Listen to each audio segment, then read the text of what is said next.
విశ్వాసమే మన యొక్క జీవితంలో ఏమైనా చేయగలదు.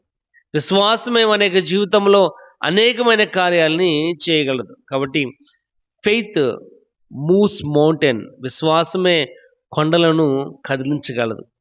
Faith heels you. విశ్వాసమే నిన్ను స్వస్థపరుస్తుంది. విశ్వాసమే నిన్ను బలపరుస్తుంది. కాబట్టి ఫెయిత్ సేవ్స్ యూ.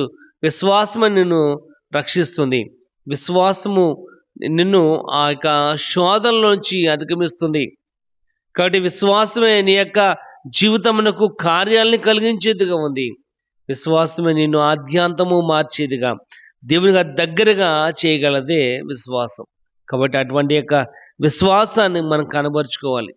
నేనంటే దినం మనం నేర్చుకున్నాం ఫెయిత్ ఇన్ గాడ్స్ ప్రామిస్. దేవుని యొక్క వాగ్దానంలోనే విశ్వాసం ఉంది. కాబట్టి ప్రియమైన వాళ్ళరా, ఆ యొక్క విశ్వాసమే నీకు శాంతిని, సమాధానాన్ని కూడా తీసుకువచ్చేదిగా ఉంది. కనుక అటువంటి విశ్వాసం కలిగిన నీవు ఒంటిగా ఉంటే ఏ రకమైన ప్రయోజనం అనేది లేదు. అటువంటి విశ్వాసం కలిగిన నీవు ఐక్యతగా ఉంటేనే దేవుడు మహోన్నతమైన కార్యాలు నీ యొక్క జీవితంలో చేయగలరు.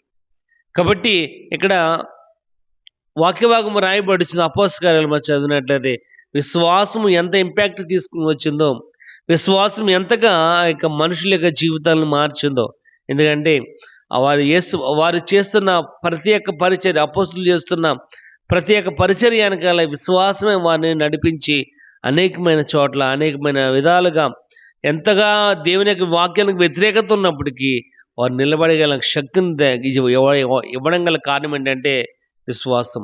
అటువంటి విశ్వాసము మనం కలిగిన వారిగా ఉండాలి. ఎందుకంటే విశ్వాసం ఉంటేనే మన దేవుని మీద ఆధారపడగలం. కాబట్టి ఆ యొక్క మూగదయం పెట్టిన ఆ తండ్రి విషయంలో కూడా అదే జరిగింది. ప్రభువా, నేను నమ్ముచున్నాను, కానీ నాలో అపనమ్మకం లేకుండా తీసివేయి.